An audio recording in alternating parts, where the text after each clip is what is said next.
அண்மை செய்தி. தமிழக அரசு வழக்கு விசாரணைக்கு உகந்தது அல்ல என்று மத்திய அரசு தெரிவித்திருக்கிறது.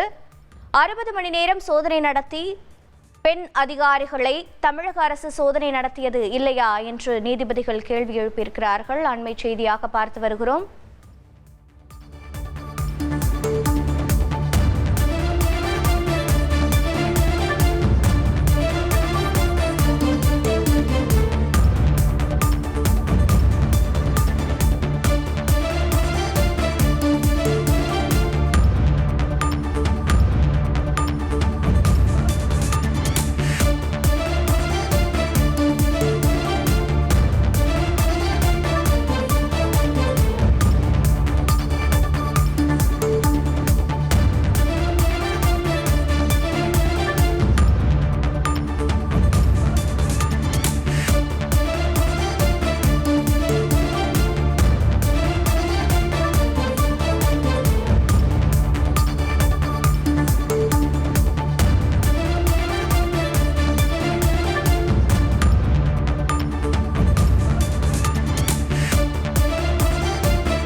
டாஸ்மாக் தலைமை அலுவலகத்தில் அமலாக்கத்துறை நடத்திய சோதனையை சட்டவிரோதம் என அறிவிக்க கோரிய வழக்கில் தற்போது ஊழலுக்கு எதிராக அரசு நடவடிக்கை எடுக்க வேண்டும் என்ற தகவல் வெளியாகியிருக்கிறது. தமிழக அரசு வழக்கு விசாரணைக்கு உகந்தது அல்ல என்று சென்னை உயர்நீதிமன்றத்தில் மத்திய அரசு வாதத்தை முன்வைத்திருக்கிறது.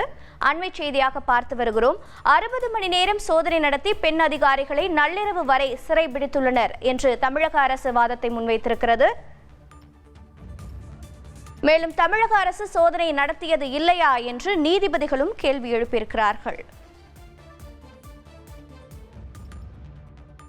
இது பற்றிய விவரங்களை செய்தியாளர் சுரேஷ் வழங்கிட கேட்கலாம். சுரேஷ் வணக்கம். மத்திய அரசும் மாநில அரசும் என்னென்ன வாதங்களை முன்வைத்தன, விவரங்கள் என்னென்ன? வணக்கம். டாஸ்மாகில் நடந்த அந்த முறைகேடுகள் தொடர்பாக கடந்த மாதம் 6ஆம் தேதி முதல் 8ஆம் தேதி வரைக்கும் அமலாக்கத்துறையினர் டாஸ்மாக் தலைமை அலுவலகம் உள்ளிட்ட பல்வேறு அலுவலகங்களில் அமலாக்கத்துறையினர் விசாரணை சோதனை நடத்தினார்கள். இந்த சோதனையின் இறுதியாக சில ஆவணங்களை கைப்பற்றிய அமலாக்கத்துறை இந்த டாஸ்மாக் நிறுவனத்திற்கு மதுபானம் கொள்முதல் செய்தது, உரிமங்கள் வழங்கியது போன்றவற்றில் 1000 கோடி ரூபாய் அளவுக்கு முறைகேடுகள் நடந்துள்ளதால் இந்த சோதனை நடத்தப்பட்டதாக ஒரு விளக்க அறிக்கையும் அமலாக்கத்துறை தரப்பில் வெளியிடப்பட்டது. இதன் தொடர்ச்சியாக இந்த டாஸ்மாக் தலைமை அலுவலகத்தில் நடந்த அந்த சோதனையை சட்டவிரோதம் என்று அறிவிக்க வேண்டும் என்றும், அந்த ஆவணங்கள் பறிமுதல் நடவடிக்கையை சட்டவிரோதம் என்று அறிவிக்க வேண்டும் என்றும் தமிழக அரசு தரப்பிலும் டாஸ்மாக் நிர்வாகம் தரப்பிலும் சென்னை உயர்நீதிமன்றத்தில் வழக்குகள் தாக்கல் செய்யப்பட்டிருந்தன. இந்த வழக்குகள் முதலில் நீதிபதி MS ரமேஷ் மற்றும் செந்தில்குமார் அடங்கிய அமர்வு முன்பு விசாரணைக்கு வந்தது. அப்போது இந்த வழக்கு தொடர்பாக பதிலளிக்க அமலாக்கத்துறைக்கு உத்தரவிட்ட நீதிபதிகள் பின்னர் இந்த வழக்கு மீண்டும் விசாரணைக்கு வந்தபோது இந்த வழக்கின் விசாரணையிலிருந்து விலகுவதாக அறிவித்தார்கள். அதன் தொடர்ச்சியாக இந்த வழக்கு தலைமை நீதிபதி ஒப்புதலுடன் நீதிபதிகள் SM சுப்பிரமணியம் மற்றும் ராஜசேகர் அடங்கிய அமர்வுக்கு விசாரணையானது மாற்றப்பட்டது. இன்றைக்கு இந்த வழக்கு விசாரணைக்கு வந்தபோது இந்த வழக்கில் அரசு தரப்பில் தாக்கல் செய்யப்பட்டிருக்கக்கூடிய மனுவுக்கு எதிர்ப்பு தெரிவித்து சமூக ஆர்வலர் முரளிதரன் மற்றும் பாரதிய ஜனதா கட்சியின் வழக்கறிஞர் மோகன்தாஸ் ஆகியோர் தரப்பில் இடையீட்டு மனுக்கள் தாக்கல் செய்யப்பட்டிருந்தன. இதற்கிடையில் அமலாக்கத்துறை தரப்பிலும் பதில் மனு தாக்கல் செய்யப்பட்டிருந்தது. அந்த பதில் மனுவில் தமிழக அரசினுடைய மனுவானது விசாரணைக்கு உகந்ததல்ல, அதனை தள்ளுபடி செய்ய வேண்டும் என்ற ஒரு கோரிக்கை முன்வைக்கப்பட்டிருந்தது. இந்த வழக்கு விசாரணைக்கு எடுத்துக்கொண்டதும் தமிழக அரசு தரப்பில் ஆஜரான தலைமை வழக்கறிஞர் PS ராமன் அமலாக்கத்துறையினுடைய பதில் மனுவுக்கு பதிலளிப்பதற்கு கால அவகாசம் வழங்க வேண்டும் என்ற ஒரு கோரிக்கையை வைத்தார். அது மட்டுமல்லாமல் 60 மணி நேரம் சோதனை நடத்தி பெண் அதிகாரிகளை நள்ளிரவு வரை அமலாக்கத்துறையினர் சிறைபிடித்து வைத்திருக்கிறார்கள். இது மனித உரிமை மீறல் என்ற ஒரு வாதத்தை தமிழக அரசின் தலைமை வழக்கறிஞர் முன்வைத்தார்.